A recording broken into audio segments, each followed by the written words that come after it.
buenos días a todos. Queremos compartir con ustedes la grata noticia de compartir en la mañana de hoy con un talentoso profesor de educación especial de nuestro Departamento de Educación de Puerto Rico, Brian Rivera Medina. Posee un grado de bachillerato en biología con enfoque humano y estudios graduados en educación especial y diferenciada con especialidad en autismo de nuestra Universidad de Puerto Rico, recinto de Río Piedras. Así que es un gallito de pura cepa. Seleccionado por Microsoft Caribe como educador experto en encuentros globales en México, Canadá, Singapur, Francia, liderando grupos internacionales de Europa, Asia, África y Sudamérica. Es merecedor del Premio Nacional al Servicio Público, Premio Manuel A. Pérez del 2017, y ha sido orador invitado ante las organizaciones de las Naciones Unidas en Ginebra en el 2019. Reconocido con 13 galardones en el Foro de Docentes Innovadores de Puerto Rico al exponer proyectos de inclusión y reducción de las desigualdades. Actualmente cursa estudios graduados en asistencia tecnológica para personas ciegas o con baja visión de la Universidad de Massachusetts en Boston. Brian tiene como meta erradicar la presencia de barreras sociales como determinantes de la discapacidad al promover una inclusión participativa centrada en la persona con diversidad funcional y su aportación al desarrollo personal, económico y social.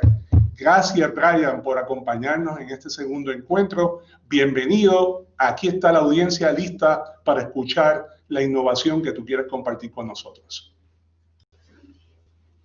Muy buenos días a todos los presentes. Quiero decir, ¿no?, la alegría y el honor, lo honrado que me siento al estar aquí en el segundo encuentro virtual, inclusividad y diversidad en educación en línea, ¿no?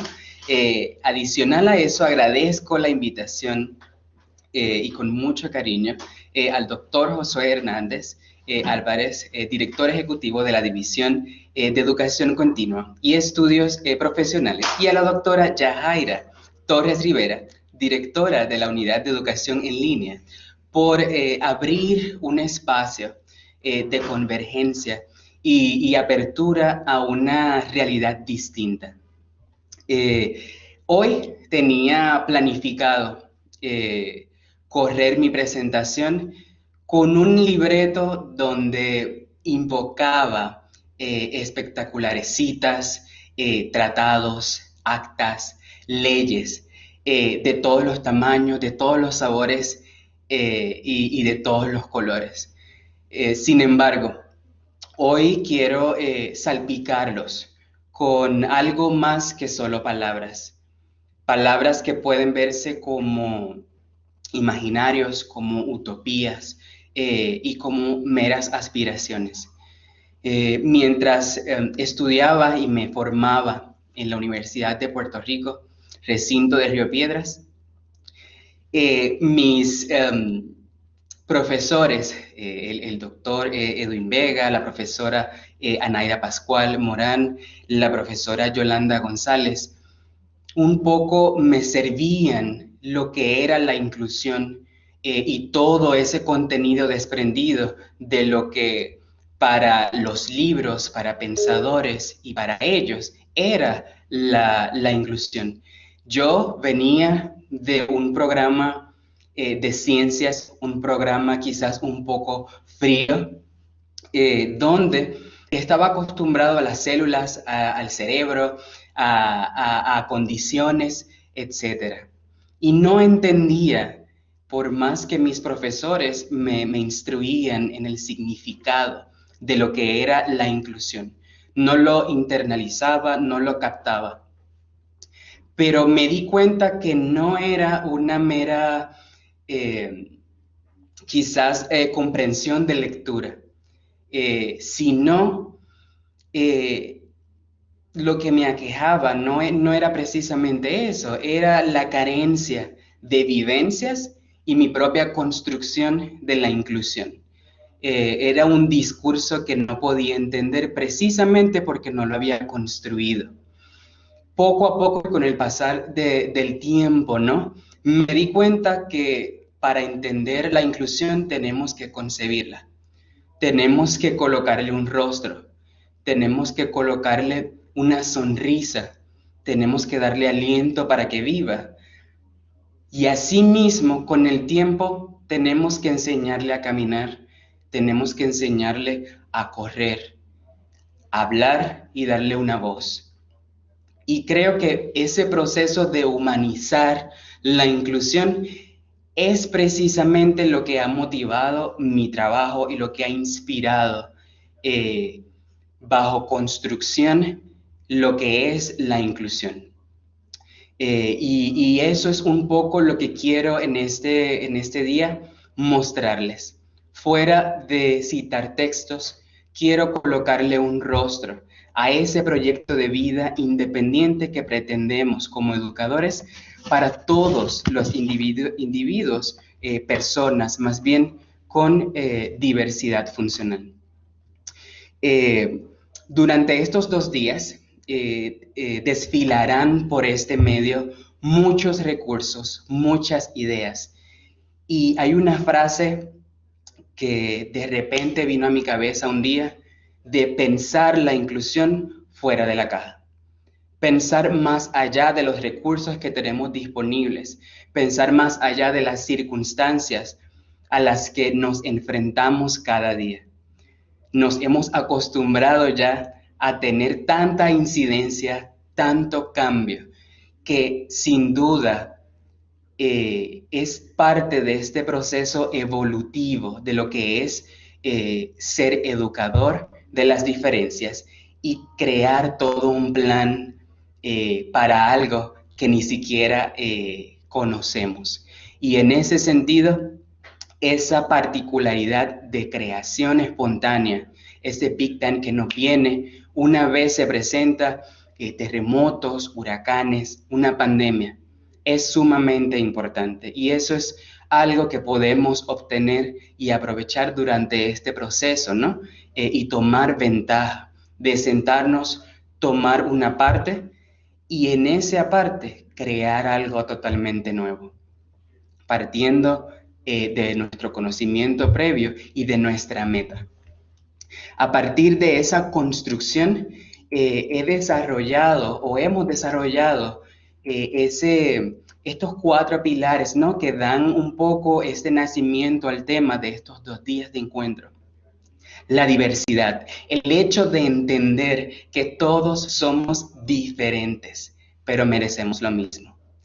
La inclusión, trabajarla como si fuera un ser humano, o sea, estamos construyendo algo que va a dar paso a que todas las poblaciones con diversidad funcional de todos los niveles puedan tener acceso a ambientes, a tiempo, a recursos, para que tengan una educación diferenciada, particularmente partiendo de ese perfil de la persona, con miras a esa construcción del proyecto de vida independiente que todos pretendemos, no solo para estudiantes típicos, sino para estudiantes con cualquier tipo de capacidad.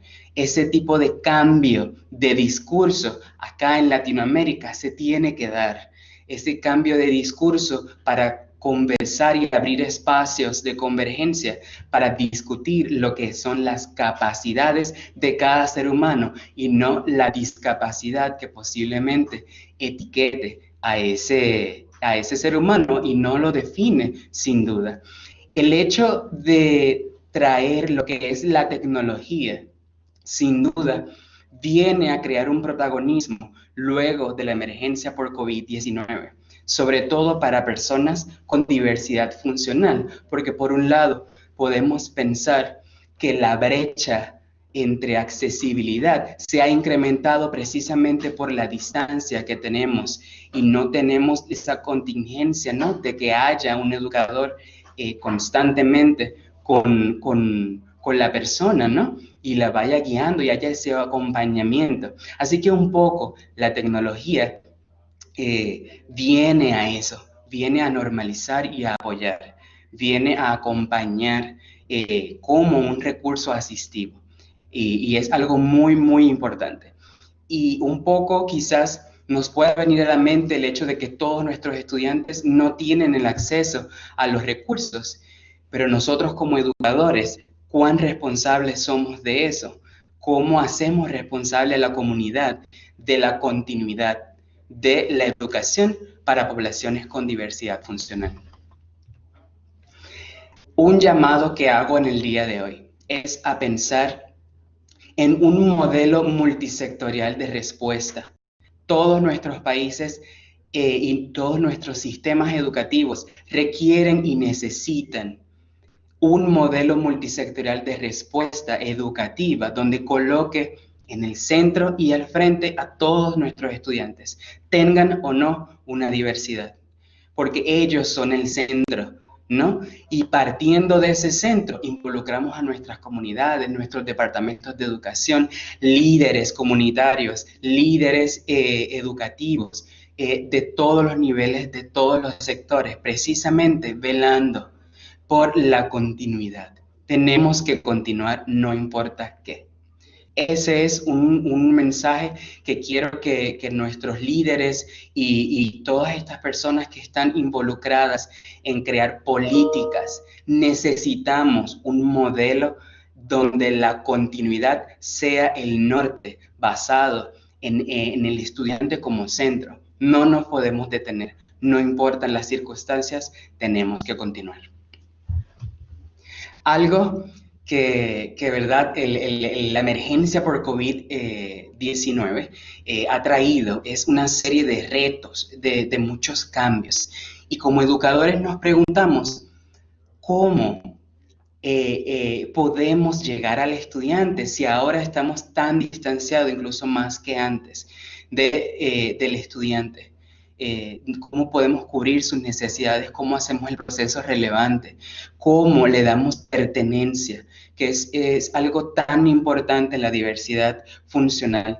Ellos necesitan saber que pertenecen a un lugar, a un tiempo. ¿Cómo llegamos a ese estudiante? Es uno de los retos que yo como educador, soy maestro de un programa de vida independiente específicamente para preadultos y adultos con autismo para el Departamento de Educación. Y mi reto mayor es el cómo yo llego, o inicialmente lo fue, cómo yo llego al estudiante, cómo yo aprovecho el recurso humano, el componente familiar, para yo basar un aprendizaje basado en el hogar y poder llegar. El estudiante es nuestro centro como educadores, es nuestra inspiración, es nuestro motor y tenemos que llegar.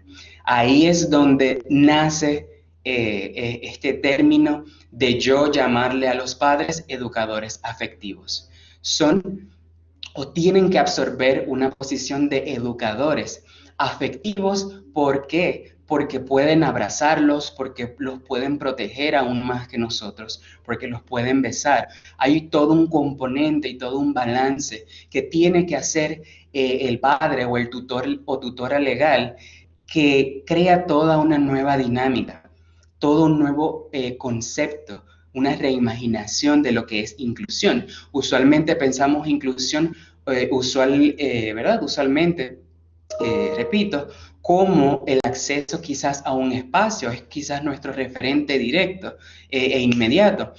Y el hecho de estar en casa y de tener nuevas pautas para quedarnos en casa y dirigirnos a eso. Entonces, ¿cómo hacemos valer el hecho de la inclusión estando en casa? Evidentemente tiene que ser el acceso que le damos al currículo y a esa continuación de destrezas académicas y funcionales, pero de otras maneras. En ese sentido, por eso mencionaba que tenemos que hacer una parte antes de impactar a nuestros estudiantes y repensar, reconfigurar todo lo que hemos aprendido anteriormente, todo lo que hemos experimentado anteriormente. Y partiendo de esos educadores afectivos, nuestro papel como educadores es precisamente empoderar a este recurso que tenemos en casa, que es quien va a dirigir todo lo que va a ser esta intervención educativa dentro de las cuatro paredes de un hogar. Hoy, evidentemente, y lo hago mención nuevamente, estamos hablando de una educación en línea, a distancia, remoto. Quizás nuevamente nuestro referente directo es una computadora, un computador frente al estudiante, donde recibe una información desde el maestro desde otro escenario y lo recibe a través de una pantalla. Y esta tecnología como medio de normalización y apoyo, tenemos que sostenerla y tenemos que aprovecharla, disculpen, y no crear distancia entre el recurso y el estudiante y el llegar, porque tenemos que llegar a puerto seguro y la tecnología se comprende como ese medio para poder llegar a nuestros estudiantes. Sabemos que todos nuestros estudiantes, precisamente y partiendo de la diversidad, no son iguales, no necesitan lo mismo, no tienen los mismos retos. Y en ese sentido, todos estamos quizás en un mismo mar, pero estamos en diferentes barcazas, en diferentes medios de transporte. Y en ese sentido tenemos que ajustarnos a ese perfil de la familia y a ese perfil del estudiante, partiendo, ¿verdad?, de aprovecharnos de ese recurso que tenemos disponible gracias a esos avances que hemos tenido históricamente, ¿no? En ese sentido, como maestro, me hice esa pregunta: ¿cómo llego? Necesito llegar primero al Padre, necesito primero expandir y derrumbar básicamente las cuatro paredes de mi sala de clase, absorber a mis estudiantes y absorber a sus familias como parte de mi sala de clase. Así que en ese sentido ya dejamos a un lado, ¿no?, el hecho de tener cuatro paredes que inciden en lo que es el tamaño y el alcance que tenemos como educadores para poder llegar al estudiante.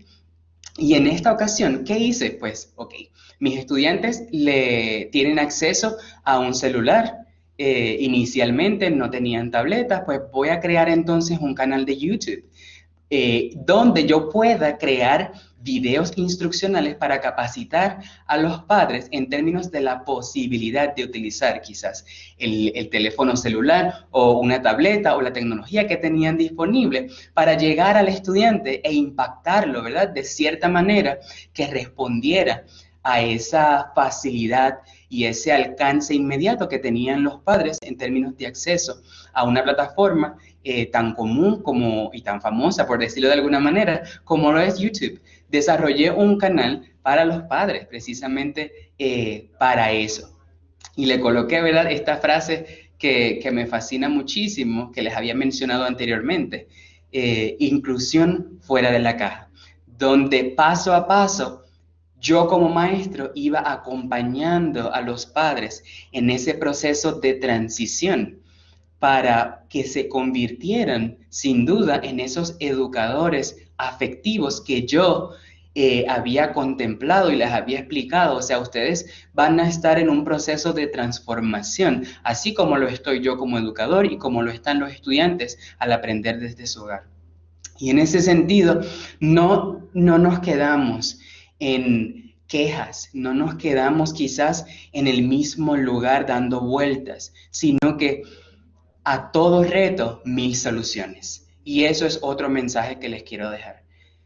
Cada reto que se nos presenta tiene toda una gama de soluciones. Solo tenemos que concentrarnos en realmente qué es lo que hay, qué es lo que no hay, cuáles son los intereses, cuáles son las fortalezas, para entonces crear todo un algoritmo que dé como resultado la continuidad y el progreso de nuestros estudiantes. Asimismo, quise ver y quise analizar y proveer a los padres todos aquellos recursos sin costo que nos provee nuestro Departamento de Educación y provee la Universidad de Puerto Rico. Y en este sentido, le comento a los padres, tenemos un recurso llamado OneNote. OneNote es una tecnología, es una plataforma, es una libreta digital donde da acceso a nuestros estudiantes con diversidad funcional, con diversos retos bien puntuales, al alcance, ¿verdad?, de su acceso, de su cuenta y de una tableta. Inicialmente mis estudiantes no tenían tableta, no contaban con una tableta. Yo como maestro tomé la responsabilidad de conseguirlas y las pude conseguir para todos ellos para validar precisamente el hecho de no me voy a quedar estancado aquí, yo necesito llegar inmediatamente a mis estudiantes y eso hice. Creo que eso es lo que tenemos que entender como maestros. Nuestra sala de clase no es una camisa de fuerza y no es un espacio limitado. Es más bien una invitación a dar apertura a otras cosas. Y en este sentido, OneNote, por ejemplo, me habilita para que mis estudiantes hagan una lectura con recursos como pictogramas, como aprendices visuales. Evidentemente es una fortaleza que yo tengo que aprovechar. Y esta plataforma me habilita el hecho de que puedan utilizarlo en este sentido, ¿no? El hecho de tener texto a voz les permite tener un lector humano y quizás no depender inmediatamente de que la contingencia de tener un adulto, un educador justo a su lado, leyéndole, sino que podemos empoderarlos en el proceso y darle continuidad también a esa independencia que pretendemos y que practicamos a diario en nuestras salas de clase cuando los estudiantes están presencial. Asimismo, para estudiantes con retos visuales, le crea contraste, pueden cambiar los colores, pueden cambiar los fondos, el tamaño de la letra, la separación, y en ese sentido se comprende como una tecnología de fácil manejo, como una tecnología que es gratis, es accesible para los estudiantes y puede seguir, ¿no?, esa continuidad. Yo no estaré presente en el lugar donde ellos se forman en el hogar, pero puedo hacer una extensión de mi parte a través de los padres, entrenarlos en el uso de este tipo de tecnologías y herramientas, y entonces de manera incidental, por decirlo de alguna manera, estoy llegando al estudiante, le estoy dando continuidad al acompañar sin duda a los padres en esta construcción que hacemos, ¿no?, con todos nuestros estudiantes con diversidad funcional. Es dejar a un lado todos los argumentos. Los argumentos no funcionan de inmediato posiblemente, pero luego ¿qué viene? Luego tenemos que formular soluciones, luego tenemos que hacer una búsqueda para la continuidad. Asimismo, en el área de matemáticas, por ejemplo, lo que hice fue combinar o trasladar más bien mi sala de clases al hogar, donde se le proveen a todos los padres una serie de materiales, incluso acompañados con la tableta, el uso del móvil, del teléfono móvil que ya tenían en el hogar, y se hace todo un pareo y toda una planificación para trabajar con esos recursos disponibles y basarlo en un aprendizaje y valga la redundancia, un aprendizaje basado en el hogar, que es algo muy importante porque es un ambiente natural, afín al estudiante, lo conoce muy bien, lo que no conocía era su capacidad de aprender dentro del hogar. Y en ese sentido, de eso se trataba de un discurso diferente, pero como maestro teníamos ese deber y esa responsabilidad, y yo sentía esa responsabilidad de darle continuidad al proveerle materiales que los estudiantes requerían, precisamente porque yo los conozco y conozco sus necesidades, conozco sus fortalezas y conozco sus intereses. Algo muy interesante que quiero puntualizar es el hecho de que muchos padres no conocen a sus hijos o no conocían a sus hijos, y este proceso de ser educadores en el hogar y de aprovechar este ambiente tan cómodo, tan caluroso y tan chévere, pues le daba, ¿verdad?, esa información y ese espacio de escalar al educador, cuestionarle ciertas cosas e ir conociendo a su hijo o hija. Usualmente como padres creamos quizás esa distancia de que la formación de nuestros hijos se deposita en la escuela. Y la realidad es que tenemos parte importante de ese desarrollo como parte, ¿no?, de una figura tan importante como lo es un padre, una madre, un tutor legal.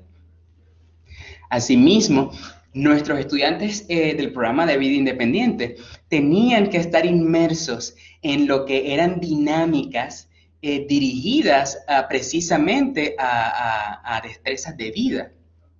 En este caso, los estudiantes tuvieron una serie de videos donde preparaban recetas a través de videos que yo mismo desarrollaba, precisamente porque yo los conozco la predictibilidad que necesitaban, conozco la estructura con la que yo trabajaba. Y en ese sentido, el hecho de quizás adoptar un recurso externo, ajeno a los estudiantes, puede afectar el proceso. Así que me tomé esa oportunidad también de instruirme en términos de crear videos, de tener un espacio con luces, con cámaras, con micrófonos, precisamente para facilitar ese proceso y no darle un recurso que podría ser quizás un obstáculo para ellos. Y en ese sentido, puedo también destacar tecnologías que he recomendado a otros educadores precisamente porque han escalado a mí a decirme, no sé qué hacer con mis estudiantes que son ciegos o estudiantes que son sordos, ¿qué hago? Y en este sentido les recomendaba una plataforma que es la que pueden ver en la izquierda de su pantalla, que se llama Loom. Loom me permite, quizás el maestro regular, presentar su presentación de PowerPoint, por ejemplo, y tener a la persona, ¿verdad?, que está haciendo, a ese intérprete, más bien, ese intérprete que está haciendo esa traducción y dándole acceso entonces a una persona sorda. Y podíamos, estamos en el 2020, anteriormente yo pensaba que ya los carros iban a volar y todo esto, y que ya en este momento histórico íbamos a tener quizás en nuestra cabeza un chip que nos dijera que todo es posible a través de la tecnología.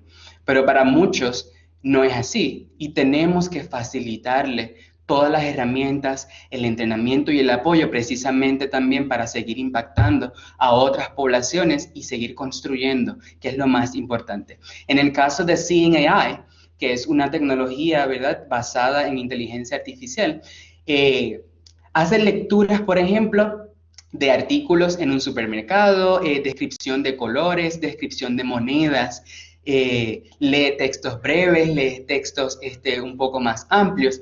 ¿Cómo podemos utilizar una tecnología como esta para poder permitir, por ejemplo, que en una lección donde un estudiante tiene que vestirse, un estudiante ciego, tiene que vestirse quizás con colores o como decimos acá, que se combinen, ¿no?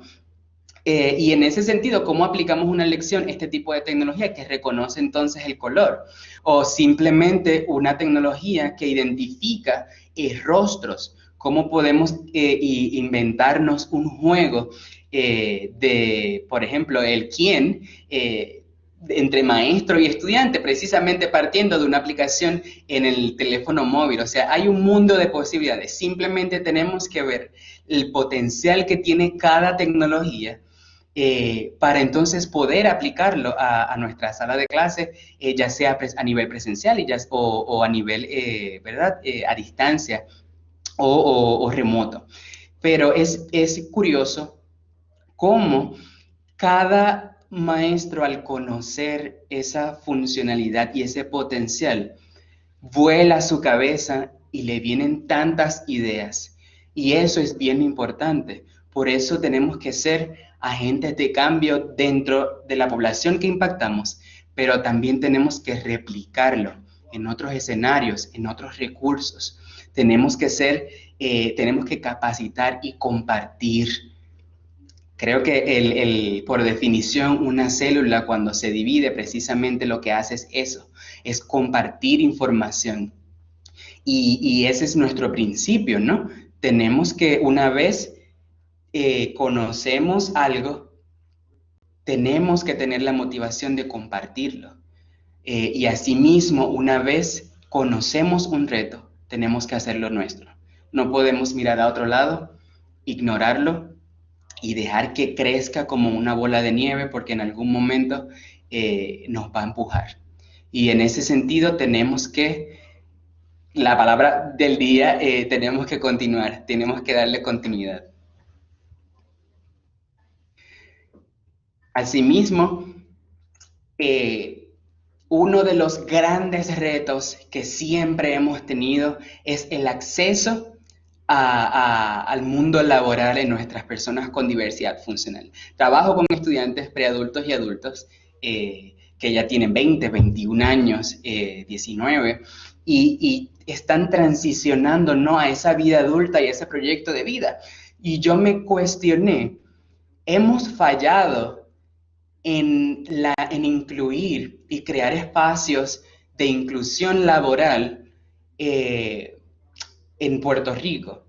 Entonces, ¿cómo? Y es curioso porque me estaba añadiendo retos en esta gestión educativa a través de la emergencia. Pero para mí era importante crear un proyecto adicional para que mis estudiantes continuaran esa exploración de carrera y desarrollando destrezas para el trabajo.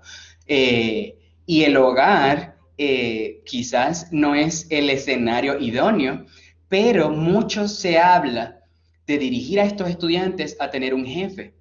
Y en ocasiones fallamos precisamente porque el jefe no tiene la empatía suficiente para tener dentro de su espacio laboral a una persona que posiblemente no tenga autorregulación.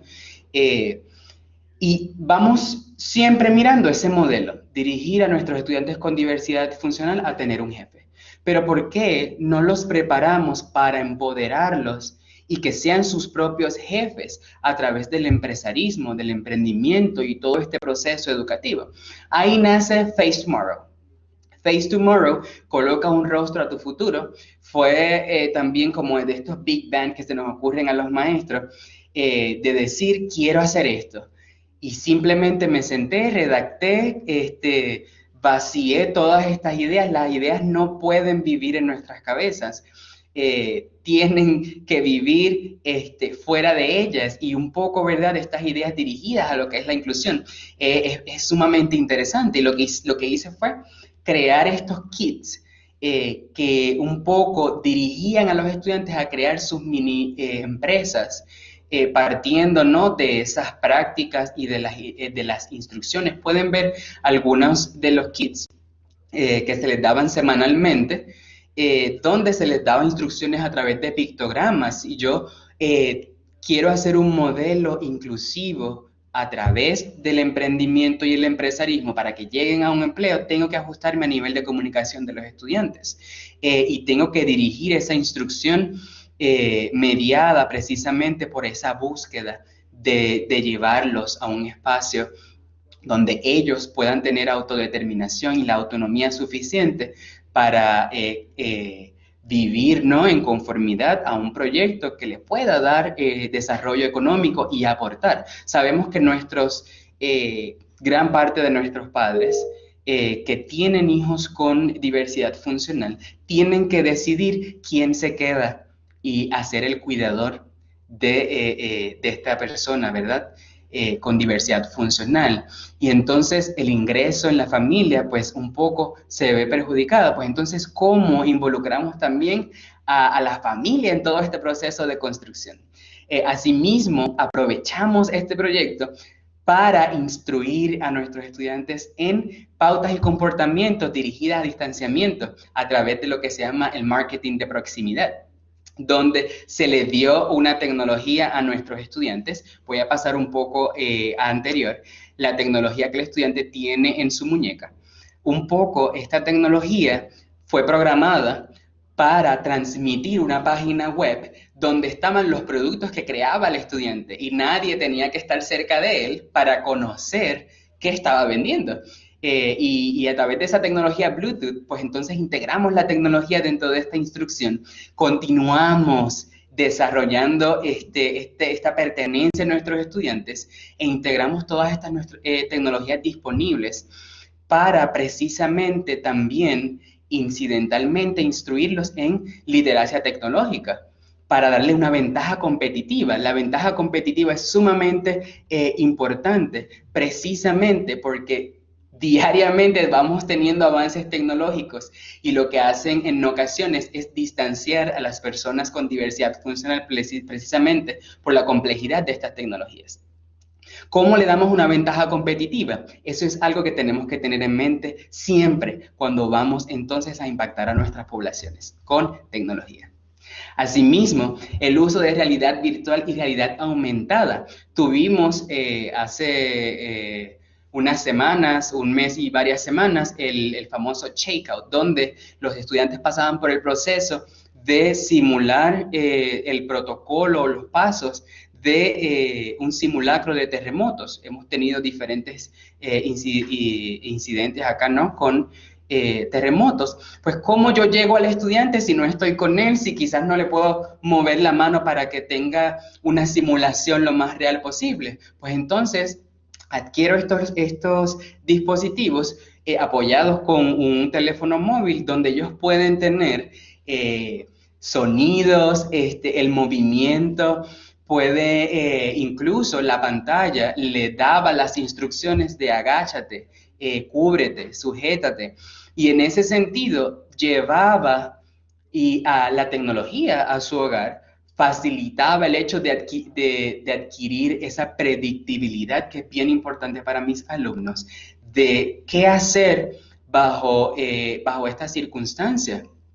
Y para mí era sumamente importante. De hecho, les di hasta unos chalecos de protección porque ellos también estaban encargados de dirigir lo que iba a ser el protocolo de salida del hogar. Y fue fascinante esta experiencia y sumamente interesante. Hacia un nuevo discurso respecto a discapacidad. Sin duda tenemos que trabajar este discurso de discapacidad a uno de capacidades. Tenemos que migrarlo a eso y dejar poco a poco atrás este término un poco que engloba y nos llega ese referente directo de que la persona no es capaz de hacer algo.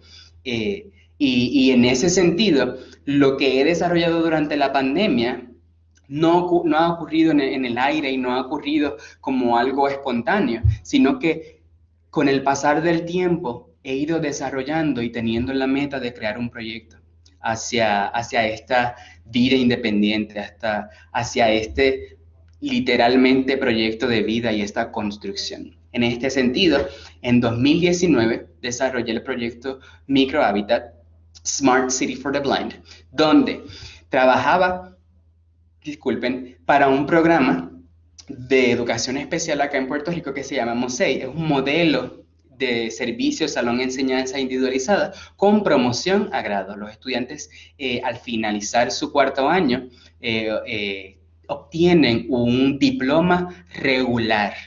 Y eso evidentemente aporta a ese portafolio de competitividad, de esa ventaja que tengo ante otros. Uno de los grandes retos que teníamos era que teníamos un estudiante completamente ciego, con ceguera congénita, y teníamos estudiantes con muchos retos en empatía. Hicimos toda un andamiaje, ¿no?, para un proyecto que se basaba en empatía y que buscaba la inclusión de personas o estudiantes ciegos, no solo a su escuela, sino también a sus comunidades. La instalación del proyecto, por ejemplo, se daba en espacios como hospitales, iglesias, centros comunes, donde un poco cuando el estudiante pasaba por la iglesia y tenía accesibilidad a su móvil, recibía un enlace donde quizás le daba las misas, los horarios, si era un restaurante, pues le daba el menú y no tenía, ¿verdad?, que preguntarle a nadie o buscar la entrada, quizás para reducir, ¿no?, esos retos que tenemos con muchos de nuestros estudiantes ciegos y con baja visión, es precisamente esa movilidad y era darle esa información necesaria para no depender tanto quizás de preguntarle a una persona o cualquier otra manera de estar informado, ¿no?, constantemente. En la escuela se dio precisamente porque al tener acceso a una página web desarrollada por el maestro, y con VoiceOver, por ejemplo, podía tener acceso a esa información sin tener quizás que escribirla o a su dispositivo darle instrucciones de voz a texto, etcétera, sino que la tenía inmediata y la tenía disponible cuando el estudiante quisiera. En el caso de Alter Lego, fue un proyecto que trabajé en 2018 con robótica y lo que quería alcanzar en el estudiante era el reconocimiento o quizás un proceso donde yo le daba herramientas para autorregular sus emociones a través de historia social, pero por medio de lo que es robótica. El robot que ellos estaban desarrollando, que se llama Lego Mindstorm, básicamente ellos le daban instrucciones a través de programación al robot y manejaban sus emociones y trabajábamos a través de retroalimentación con el estudiante de cómo se procede ante diferentes situaciones sociales que un poco los desubicaba más bien, pero a través de un interés que era la robótica y la programación. Y eso es bien importante, basar esa intervención, por más alocada que sea, basarla en los intereses del estudiante. Si yo sé que mi estudiante tiene estos retos y le encanta la robótica, pues entonces como yo combino ambas cosas, busco una solución y entonces trabajo sobre eso. Sin duda nuestros currículos dejaron de ser una camisa de fuerza y estamos cada día construyendo currículos. Quizás no los estamos colocando en grafemas, en gráficos para imprimir, por ejemplo, pero la realidad es que sí estamos cada día creando currículos y currículos que pueden ser validados. Asimismo, Pathfinders también respondía a ese proceso de el acceso a un empleo. Mis estudiantes en aquel entonces ya estaban cumpliendo sus 18, 19 años, así que había que un poco desarrollar un abordaje precisamente para trabajar lo que es el acceso al empleo, pero tenían que pasar por las fases para llegar a. Y en ese sentido, lo que hicimos fue, por diversas tecnologías, darles acceso a la aplicación de empleo, a explorar sus intereses y fortalezas para dirigirlos precisamente a un empleo específico basado en esos intereses y fortalezas, entrenarlos el proceso de estar inmerso precisamente en una experiencia de empleo. Así que en este proyecto específico utilizamos Microsoft Forms, para crear una aplicación de empleo, porque inmediatamente una vez ellos enviaban el documento, pues me llegaba a mí como empleador y podía entonces, a través de su correo electrónico institucional, citarlos a una entrevista. Colocamos una instalación en un centro comercial donde a través de un beacon programado también por este servidor, le enviábamos la aplicación de empleo. El estudiante aplicaba de manera sencilla con su dedo, no tenía que escribir, muchos de nuestros estudiantes no tenían agarre de lápiz ni esa integración sensorial precisamente para eso. Muchos de ellos eran ecolálicos o son ecolálicos o no verbales. y cómo entonces cambiamos ese discurso de si no me puedes hablar, no me puedes contestar y no voy a poder saber información sobre ti. Y un poco, ¿verdad? Es romper con eso, crear una solución asequible, sin duda, y trabajarlo y darles acceso, ¿no? A una manera distinta, pensando esa inclusión fuera de la caja, creando una realidad alterna a la que todos estamos acostumbrados. Y poco a poco llevarles ese mensaje de que posiblemente yo no puedo verbalizar lo que sé, lo que me gusta, pero sí tengo mis deditos para entonces marcar qué me gusta y qué puedo hacer y qué puedo lograr, ¿no? De eso se trata ese cambio de discurso. Sin duda han sido proyectos con resultados magníficos, resultados que incluso yo no esperaba. Les voy a mostrar, ¿verdad? Aquí varias imágenes. Por ejemplo, cuando los estudiantes recibían su correo electrónico para la cita de entrevista, el estudiante programando en su computadora, el estudiante solicitando, ¿verdad? Ese empleo. Y es fascinante cómo los estudiantes se organizan y se estructuran y ya tienen esa predictibilidad de, ok, primero tengo que hacer esto o pasar por esto para poder llegar aquí y le creamos expectativa. Y es algo sumamente importante, crearle una expectativa positiva, porque van a obtener algo. Nosotros usualmente hacemos ciertas cosas para lograr algo. Motivados, ¿no? Por algo que queremos lograr. Y eso he visto mucha ausencia en nuestras poblaciones con diversidad funcional. La motivación es tan importante para continuar. La motivación nos mueve y en muchas ocasiones es ese motor, ¿no? Que nos lleva a otros escenarios y a otras realidades que aspiramos. En este sentido pueden ver imágenes donde se colocó una mesa para el entrenamiento de los estudiantes.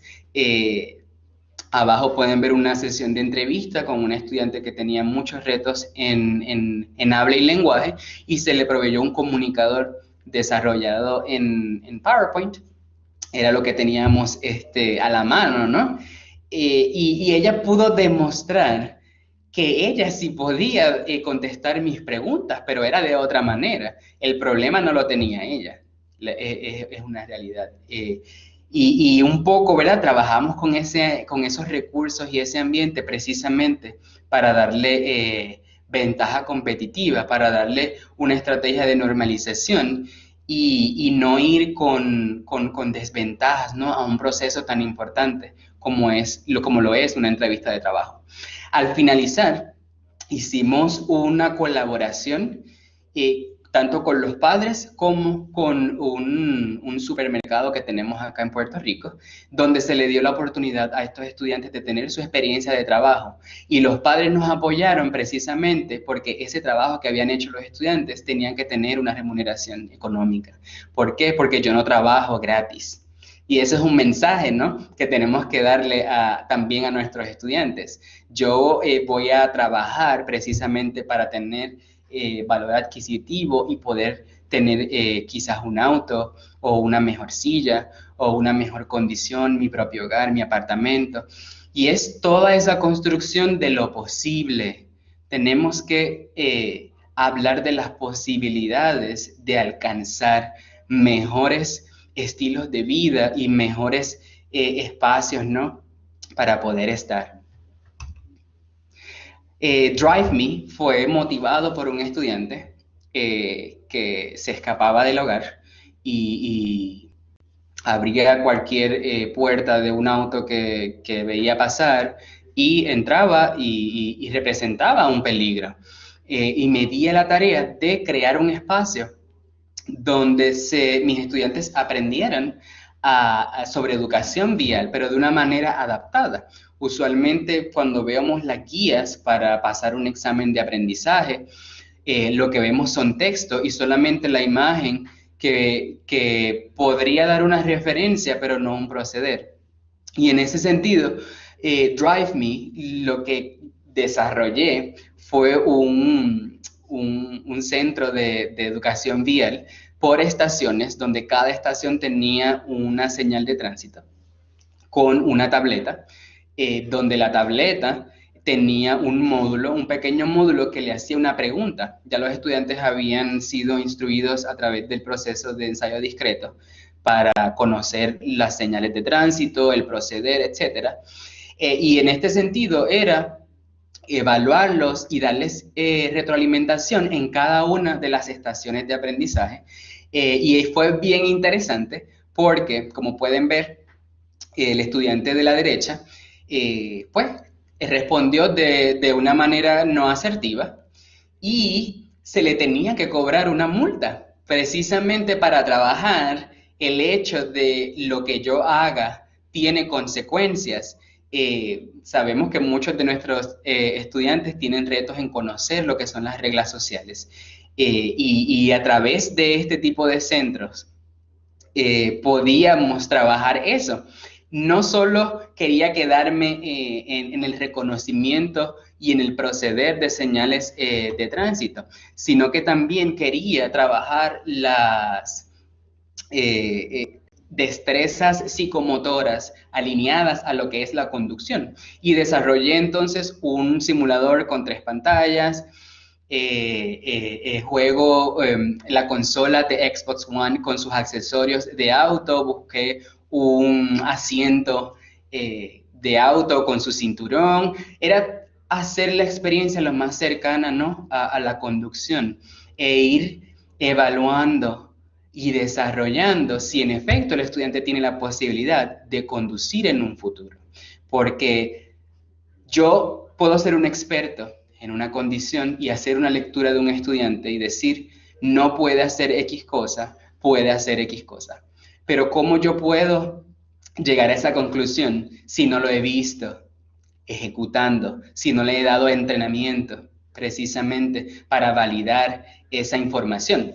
Y un poco, ¿verdad?, respondí a este lugar que era originalmente era un salón que estaba abandonado y vacío y sucio, y lo transformé en otra cosa útil y que le daba mucha pertenencia y mucha relevancia a ese proyecto precisamente que buscan nuestros estudiantes, esa independencia que también nosotros ayudamos a encaminarlos. Y fue un proyecto espectacular, con resultados que no esperaba, como les había mencionado anteriormente, porque este proceso de cancelar a nuestros estudiantes y ser categóricos en lo que no pueden hacer, en lo personal no es algo que me agrada.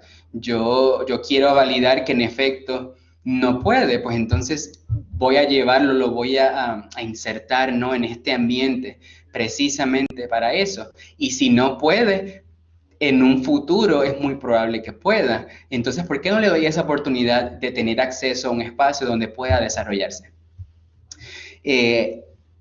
Y como les mencionaba anteriormente también, nuestra sala de clase no son 4 paredes y una pizarra. Se expande y crece y tiene el tamaño que nosotros deseamos, el tamaño de nuestros estudiantes. Si nosotros pensamos que nuestros estudiantes tienen un tamaño enorme, nuestra sala de clase tendrá un tamaño enorme. Por lo contrario, si pensamos que nuestros estudiantes no tienen el espacio para estar inmersos en sus comunidades, nuestra sala de clases va a tener ese mismo tamaño y no es lo que queremos. Los estudiantes fueron entonces trasladados a otro ambiente donde podían de manera segura practicar en un espacio lo más similar a la vida real, donde pudieron transitar como peatones, como conductores y como ciclistas, y validar, ¿no?, ese aprendizaje y esa generalización que yo buscaba en otro ambiente, fuera de la sala de clase y fuera de los módulos y la ruta que se había hecho, trasladar ese conocimiento a la vida real. Y fue increíble, honestamente fue increíble, tener la retroalimentación de los padres en este proceso. Donde se llevó, ¿verdad?, a cabo este proceso de llevar a estos estudiantes a este espacio que ustedes pueden ver acá, que es el Parque para la Seguridad en el Tránsito en Arecibo, Puerto Rico, donde un poco fue un reto, un poco no, fue un gran reto, porque uno de los acercamientos que me hicieron fue: nosotros no admitimos a personas con autismo en nuestro parque. Y fue mi oportunidad precisamente de educar para la inclusión. Y de eso se trata, de ser educador, de tener en ocasiones cierta rebeldía, pero al final dar apertura, ¿no?, a un espacio como este fue fenomenal y fue algo que les sirvió, ¿no?, a los líderes que trabajaban, ¿no?, en este lugar, de entender realmente que sí, que en efecto los estudiantes con autismo pueden aprender y que los estudiantes con autismo sí pueden tener acceso a un espacio como este. Reading Faces ha sido uno de los proyectos más importantes de mi carrera, precisamente porque iba dirigido al reconocimiento de la expresión facial, integrarlo en las emociones e ir trabajando esa teoría de la mente de nuestros estudiantes para que haya autorregulación, ¿no? Y puedan conocer de primera mano cuáles son sus emociones, cómo manejarlas, cómo identificar emociones en otros y también cómo manejarlas. Y en ese sentido ha sido extraordinario estar motivado por un estudiante cuya madre inicialmente me llama y me dice: Brian, mi hijo no sabe hacer esto, le gusta esto, pero lo más importante es que él nunca me ha dado un abrazo por motivo propio.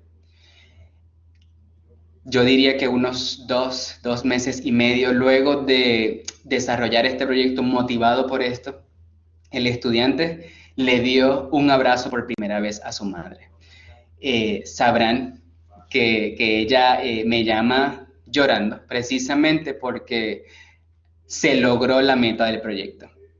Incluso cuando estábamos en sala de clase, el estudiante reconoció que estaba feliz y me abrazó, porque lo estábamos capacitando para reconocer y leerse él, para poder entonces entender lo que era un abrazo y qué hay previo a un abrazo y luego de un abrazo y el durante. Y a través de este proyecto un poco trabajamos con tecnología, con inteligencia artificial más bien, que hacía lectura facial, donde traemos a todo un grupo de sala regular para que mis estudiantes con autismo hicieran una fototeca. Y en esa fototeca, cada cual con su tableta insertaba la imagen a la aplicación y hacía una lectura a través de un logaritmo un poco complejo, pero les daba en verde, en un código de color, cuál era la emoción que estaba presente. Y entonces, bajo esa consistencia y esa instrucción, ¿no?, porque evidentemente iba guiada por retroalimentación por el educador o por las asistentes, iban integrando, iban entendiendo cómo luce una persona feliz, cómo luce una persona triste. A través de historia social, trabajábamos el proceder, ¿no? Si mamá me da un regalo, me voy a sentir feliz, le voy a dar un abrazo. Y es trabajar a través de esas historias sociales que son bastante efectivas y que las podemos integrar con la tecnología, hacer alianzas y llegar a la meta de estos estudiantes. De hecho, este estudiante inicialmente era diagnosticado con autismo nivel 3, un estudiante no verbal, un estudiante que se autoagredía básicamente todo el día en sala de clases. Hoy día está en sala regular recibiendo instrucción en varios idiomas y comenzó a hablar, tiene mejor alimentación y es para que un poco vean el impacto que tiene o que puede tener la tecnología en muchos de nuestros estudiantes si alineamos esos intereses y fortalezas para que haya una real inclusión participativa. El primer proyecto que desarrollo fue Sense Around, donde quería traer a la inversa. Y finalizo, ¿verdad? Estoy finalizando con este proyecto. Quería trabajar esa educación basada en el hogar a la escuela. Y comenzamos a trabajar con estos estudiantes destrezas, por ejemplo, el reconocer números, letras, el aprender a contar, ese tipo de destrezas, pero a través de experiencias afines a ellos dentro de la cocina. Y fue bien interesante, en aquel entonces utilizamos MSN Recetas, donde se aprovechó la aplicación para crear un comunicador y una lista de compra en el salón, en su tableta, que se sincronizaba con el móvil. Y lo que hacíamos era que le dábamos la tableta y trabajamos en el salón de clases, pero cargar la tableta quizás en un supermercado puede ser difícil, así que tenían un teléfono móvil donde se sincronizaba con la información de la tableta y la lista de compra podían con su dedo marcar a modo de checklist lo que iban comprando y verificando, ¿no? Y teniendo esa predictibilidad de qué ya tengo y qué no tengo. So que fue algo sumamente importante, el hecho de ir desarrollando estas destrezas basadas, ¿no? en un abordaje que posiblemente conocían desde el hogar, pero trasladado a la sala de clase. Y en la actualidad, ¿no? Estamos a la inversa. Estamos trasladando nuestra sala de clase al hogar. Y esto, ¿verdad? Esta línea de tiempo que acabo de hacer es precisamente para llevarles ese mensaje. Nosotros construimos un proyecto de vida independiente para nuestros estudiantes con diversidad funcional. Inicialmente, muchos no van a ver algo, pero siempre algo hay. Y eso es lo que nos motiva a nosotros los educadores a continuar, a ver y proyectar ese rostro que queremos ver y llevar a ese estudiante y no descansar hasta llevar a ese estudiante a ese punto donde nosotros definimos, donde nosotros planificamos y construimos precisamente ese camino y vamos borrando todos los obstáculos que un poco pueden afectar, ¿no? Ese progreso, esa continuidad y esa meta a futuro. De mi parte, ¿no? Al pensar la inclusión fuera de la caja, trazamos una realidad distinta para erradicar la presencia de barreras como determinantes de la discapacidad, promoviendo una participación centrada en la persona con diversidad funcional y su aportación al desarrollo personal, económico y social ante cualquier circunstancia. Siempre vamos a tener circunstancias adversas, extrañas, y nos vamos a cuestionar, pero tenemos que tener un plan. Tenemos que tomar esas circunstancias, tenemos que maquillarlas y decorarlas y hacerlas lo más bonitas posible, por decirlo de alguna manera, porque necesitamos continuar, no nos podemos detener, no podemos tomar esas circunstancias y dejar que medien nuestro camino y el camino de nuestros estudiantes. Y en ese sentido, tenemos que derrumbarlas. Una vez que las coloquemos bien bonitas, tenemos que derrumbarlas, porque no podemos vivir basados en retos, tenemos que vivir basados en soluciones y tenemos que inclinarnos a esas soluciones. Por mi parte, ese es mi mensaje. Piensen la inclusión fuera de la caja. Sean padres, sean educadores, sean líderes educativos, sean líderes de un país. Tenemos que empezar a cambiar ese discurso o continuar ese cambio de discurso respecto a discapacidad. Siempre que podamos es una oportunidad.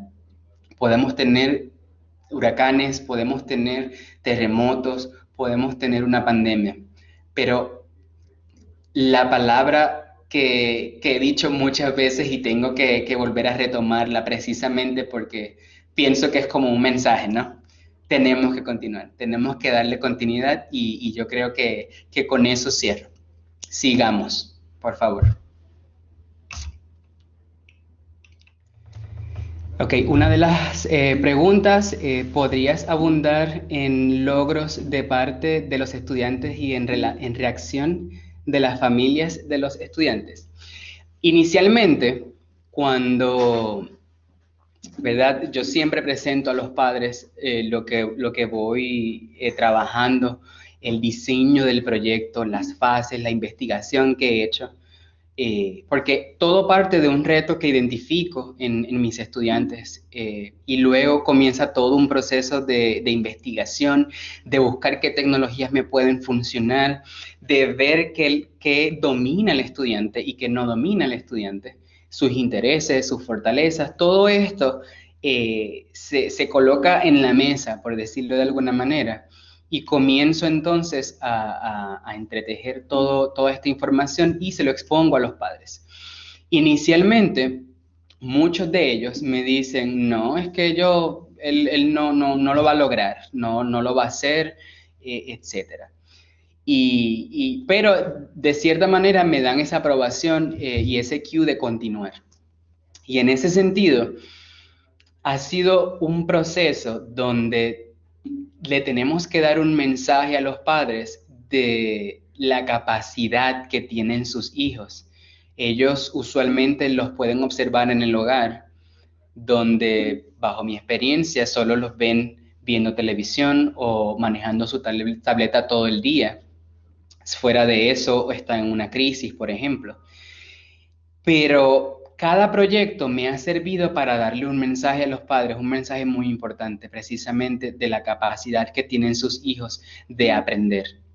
La receptividad que tienen los padres inicialmente puede ser un poquito distante, pero tan pronto comienzan a ver resultados, tan pronto comienzan a ver que la tecnología precisamente les da un medio de comunicación con ellos, con los padres, un medio para aprender, un medio que los motiva, porque le puedes dar una tableta a un estudiante típico o con diversidad funcional y le das un papel y lápiz en blanco y negro, van a optar por la tableta. Así que ese puede ser nuestro gancho o ese es nuestro gancho en muchas ocasiones. Pero ha sido fantástico.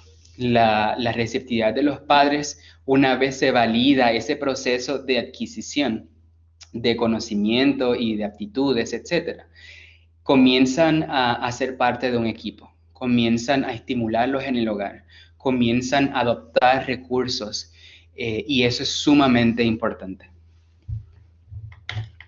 Brian, tenemos otras preguntitas en el chat. Una de ellas la hace Elizabeth Díaz Rodríguez. ¿Qué nos aconsejas a los maestros de la corriente regular cuando trabajamos con diferentes problemas relacionados con el tema, cuando los recursos son limitados? Sí, mira, en sala regular y que he trabajado un modelo parecido y puedo tener ese referente, es bien complejo porque nuestros educadores acá en Puerto Rico usualmente puntualizan el hecho de que tienen 35 estudiantes. He escuchado hasta 40 estudiantes dentro de una misma sala de clase, donde casi el 70% son del programa de educación especial. Entonces, ¿qué hacen estos educadores? Porque no pueden clonarse y no pueden dividirse y humanamente no es posible. Y eso lo tengo que puntualizar y ser bien claro. Humanamente, en ocasiones es imposible estar con todos los estudiantes. No a veces. Es imposible estar con todos los estudiantes, pero yo hago toda una estrategia de clonación falsa, por decirlo de alguna manera, donde yo voy a identificar líderes, pares más capaces, y voy a hacer subgrupos y puedo trabajar quizás una lección donde parte de todo el grupo donde quizás van a hacer discusiones y debates, etcétera, los voy a segmentar en subgrupos y voy a ir reduciendo esos subgrupos hasta lo que yo quiero, que es el trabajo independiente. So que es una manera de tú trabajarlo, porque uno como maestro identifica, ¿no?, ciertos perfiles de estudiantes que están alineados a nuestro proceder y que ya adquieren ese contenido de una manera más acelerada. Y en ese sentido, ellos se van a convertir en esos pares más capaces que los demás necesitan. Y en ese sentido, en mi caso, me ha funcionado el hecho de yo segmentar por subgrupos e ir reduciendo esos subgrupos hasta que yo tenga al estudiante trabajando independientemente. Y eso es una manera, como le mencioné, es una manera de nosotros clonarnos de cierta manera e ir siendo un guía, ¿no?, en esta participación. Hay una investigación que leí hace un tiempo donde una escuela trabajaba, su modelo es precisamente la inclusión. Inicialmente los padres de estudiantes típicos comenzaron a quejarse por el por qué tenían que ser mentor de un estudiante con diversidad funcional, porque les iba a afectar en su desarrollo académico y en su ejecución. Y resulta ser que este modelo fue tan efectivo que los estudiantes que estaban, estudiantes típicos que tomaron, por ejemplo, pruebas estandarizadas, elevaron sus puntajes y trasladaron a estos estudiantes con diversidad funcional a un poco ese average, ¿no?, en términos de puntuación. Entonces, es un modelo efectivo.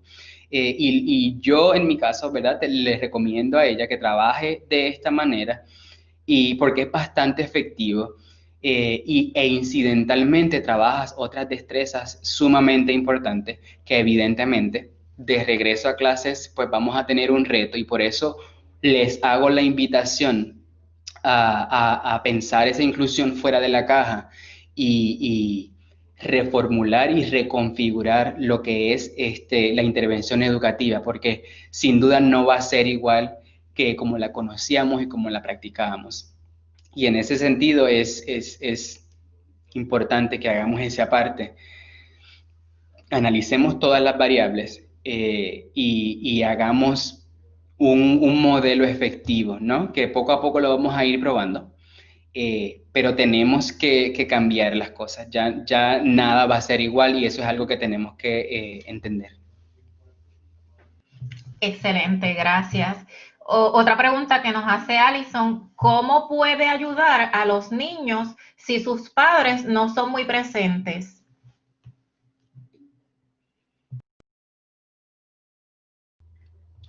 Sí, la comunicación sin duda es esencial, es fundamental. Esa comunicación que nosotros tenemos con las familias o con los tutores legales. Y desafortunadamente nuestro recurso, cuando un padre no absorbe su responsabilidad, es escalar quizás a un trabajador social, a otro departamento. Pero ¿cómo entonces nosotros cambiamos eso? ¿Cómo apoyamos y creamos toda una dirección, ¿no?, para trabajar desde la familia hasta la escuela? Y en ese sentido tenemos que involucrarlos de alguna manera. Es un reto. Les puedo hablar de un caso muy triste. Literalmente me dijo, no, yo la voy a entregar. Pero es crear todo un equipo multidisciplinario para ir trabajando ese perfil familiar, esa historia. Por eso mencionaba que nosotros como maestros ya no tenemos un alcance que solamente que se dirige a yo trasladar información a un estudiante y hasta ahí.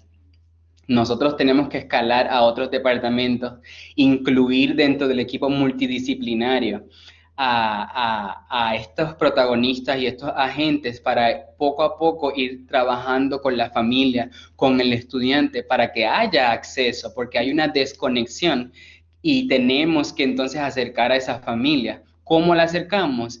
desde mi punto de vista, y lo menciono porque ha sido muy efectivo, es crear un grupo de personas, de profesionales, que apoyen a la familia y la familia no lo vea como un castigo, una pena que se le da quizás por tener esa desconexión con el estudiante. No, es un equipo que estamos aquí para ayudarte, para proveerte un servicio y estamos a tu disposición y estamos para el bienestar del estudiante. Pero es como les menciono, nosotros ya como educadores, como maestros, no podemos estar limitados a simplemente trasladar información y a desarrollar a un estudiante. Abarca mucho más y necesitamos otros apoyos, sin duda. Gracias. Tenemos también por aquí, Viviana le felicita, dice que está muy agradecida con todo el aprendizaje que ha adquirido durante la mañana de hoy. Y la pregunta que hace es, ¿qué recursos recomiendas para poder aprender a usar, crear y diseñar plataformas como las que has podido crear? Esa es una de las preguntas. Y la otra es, ¿cuáles serían algunas recomendaciones para adquirir estos recursos tecnológicos tanto para los estudiantes como para los maestros? Sí, mira, algo que dentro de la fórmula que desarrollo inicialmente para un proyecto, ¿no? Para diseñar un proyecto, es precisamente que ese recurso tecnológico que yo estoy utilizando se pueda replicar y no haya un argumento de es que no es asequible, no es accesible, no puedo meterme la mano en el bolsillo y entonces comprar. Y en ese sentido, yo trabajo con los recursos que ya el Departamento de Educación posee. En el caso del Departamento de Educación de Puerto Rico, tenemos Office 365 y son recursos gratuitos para nuestros estudiantes y para sus familias. Pero dentro de ese proceso no es utilizar, y por eso quizás a muchos les extraña el hecho de que PowerPoint para un módulo de educación vial, esto no me cuadra. La realidad es que por eso tenemos que estudiar cada recurso, ver el potencial que tiene e innovar dentro de ese proceso. En el caso del proyecto Drive Me, es PowerPoint. Yo utilicé solamente PowerPoint para el módulo. En el caso de Pathfinders, por ejemplo, la tecnología que envía el enlace al móvil del estudiante es una tecnología que se valorada en $20 y es programada por mí o por mis estudiantes. O sea, no tenemos que ir quizás gastar $5,000 en un dispositivo para lograr algo en nuestros estudiantes. Por eso menciono el hecho de pensar más allá y pensar esa inclusión fuera de la caja, porque en ocasiones nos acostumbramos a ver una tecnología útil para algo en específico. Por ejemplo, PowerPoint. PowerPoint para muchos es una herramienta para hacer una presentación oral en una clase y se acabó. La realidad es que no. La realidad es que van más allá, pero tenemos que estudiar esos recursos. Y en ese sentido, obviamente, tenemos que ir estudiando cada uno de los recursos precisamente para ir alineándolos a nuestros estudiantes. No sé si ella quería un proyecto específico, saber qué se utilizó en ese sentido. No sé si lo puede colocar quizás en el chat para ser más puntual en términos de la respuesta. Me parece que dijiste una segunda y no recuerdo muy bien qué fue la premisa. Sí, la segunda pregunta era, ¿cuáles serían algunas recomendaciones para poder adquirir recursos tecnológicos para los estudiantes y maestros? Y de hecho, en esa misma línea, que son preguntas muy similares, que a lo mejor las puedes contestar juntas, Elizabeth Díaz, ella dice que a veces los padres no son presentes porque no tienen limitaciones igual o mayor a sus hijos. Entonces ella ahí pregunta, ¿qué hago en primera instancia? Ya que las ayudas llegan, pero no inmediatamente. Sí, mira, en la primera, algo que a mí me ha funcionado, porque muchos nos pueden decir, pues tienes que desarrollar una propuesta. Pero las propuestas tardan, las propuestas en ocasiones no son aceptadas, porque no hay quizás una validez dentro de ese proceso, no hay una evidencia de que haya funcionado, etcétera. En mi caso, yo no escalo a ninguna propuesta. Usualmente lo abro a la comunidad. Y eso un poco, ¿verdad? Lo que lo traje en el modelo multisectorial, porque la comunidad tiene que estar inmersa en todo este proceso educativo. Si las computadoras no llegaron a tiempo, ¿qué debo hacer? Quizás poner un estatus quejándome en una red social. La realidad es que no, porque no estoy resolviendo nada. En mi caso, lo que hice fue escalar a diferentes localidades que honestamente no conocía a los dueños. Cuando hablo de localidades, hablo de restaurantes y negocios y empresas. Y en ese sentido, poco a poco iba adquiriendo el equipo que necesitaban mis estudiantes. O sea, no me quedé quizás pensando en el no va a ser posible, ok, pues voy a esperar, pero entonces en lo que esperamos tenemos muchos retos. Y en ese sentido, ¿verdad? Es importante que no nos detengamos. En una ocasión, hace como 5 años, hice un talent show, un concurso de talento, para comprar tabletas también para mis estudiantes, porque usualmente compro tabletas para mis estudiantes y ellos se quedan con las tabletas, no las mantengo en el programa. ¿Por qué? Porque muchos de ellos comienzan a utilizarlas como comunicadores, entonces ¿cómo yo le voy a remover una estrategia de comunicación, una vía de comunicación más bien, para un estudiante, ¿no? Que en ese sentido, una vez yo obtengo tabletas, simplemente le dejo las tabletas ay Dios mío, a los estudiantes. Entonces, se me olvidó otra vez la segunda pregunta. No te preocupes. Elizabeth hablaba de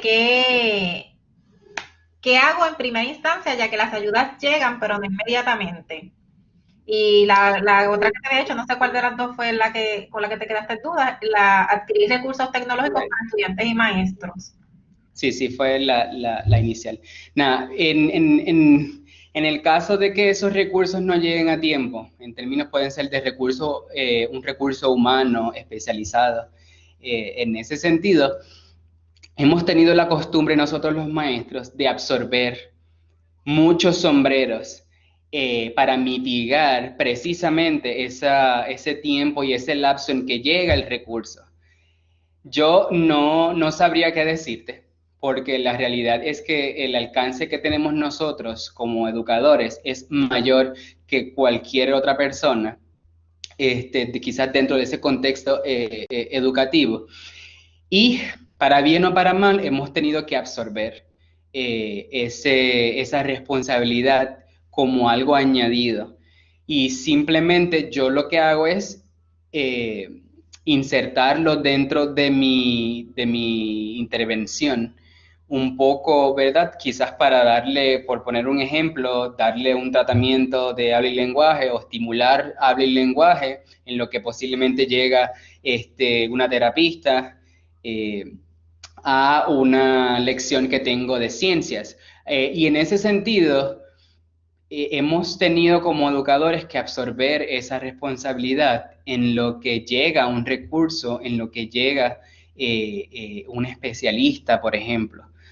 Y eso sí, tengo que puntualizarlo. Por eso también mencionaba que ya, o sea, el maestro, si considera que viene a una sala de clases a simplemente impartir una información y luego desconectarse, pues la realidad es que no es así. No es así aquí y no es así en otros lugares. He tenido experiencia en escuelas en una escuela en Singapur, en experiencias en Estados Unidos, donde también trabajé como educador, y es la misma realidad. Y podemos distanciarnos en ocasiones de allá tienen mejores recursos que lo que tenemos nosotros acá, pero es la misma dinámica. No hay un recurso disponible, el maestro es quien absorbe. Por eso es bien importante que nosotros siempre nos mantengamos fuertes, fortalecidos dentro de este proceso, porque en ocasiones tenemos muchos sombreros, absorbemos la posición, hemos absorbido la posición de padres en ocasiones cuando estamos en sala de clase.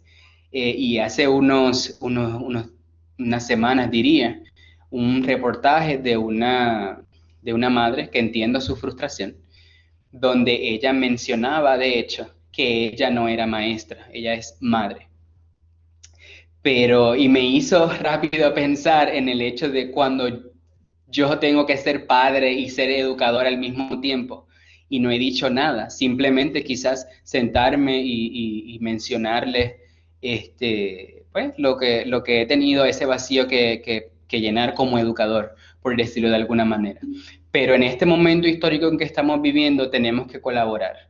Tenemos que colaborarnos unos a otros, tenemos que hacer comunidad por el bien de nuestros estudiantes, velando por nosotros, por nuestra integridad también.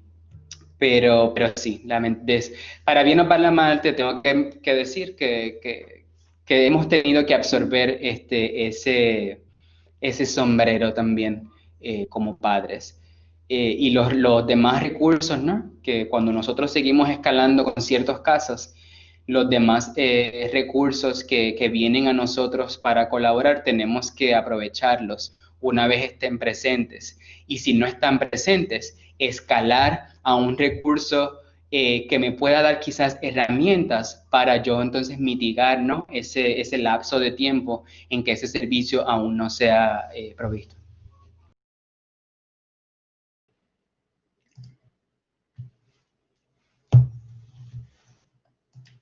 Gracias, Brian.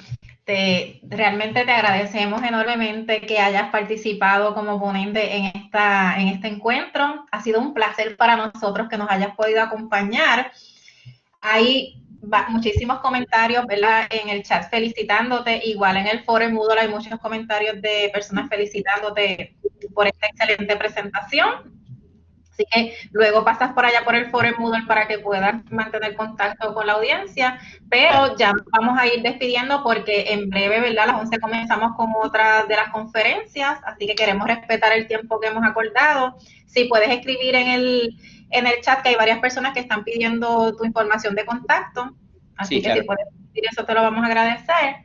Y a la audiencia le recordamos que a las 11 comienza la conferencia Diversidad e Inclusión en los cursos en línea con el doctor, disculpen, a las 11 es la de inclusión de estudiantes con doble excepcionalidad en la educación en línea, con la doctora Ana Miro Mejías. Así que les esperamos, vamos a tomar un receso, pero para que puedan pasar por el foro Moodle y hacer todos los comentarios que quieran hacer o todas las preguntas que le quieran hacer al profesor Brian Rivera. Muchas gracias a todos. Brian, muchas gracias. Gracias a ustedes.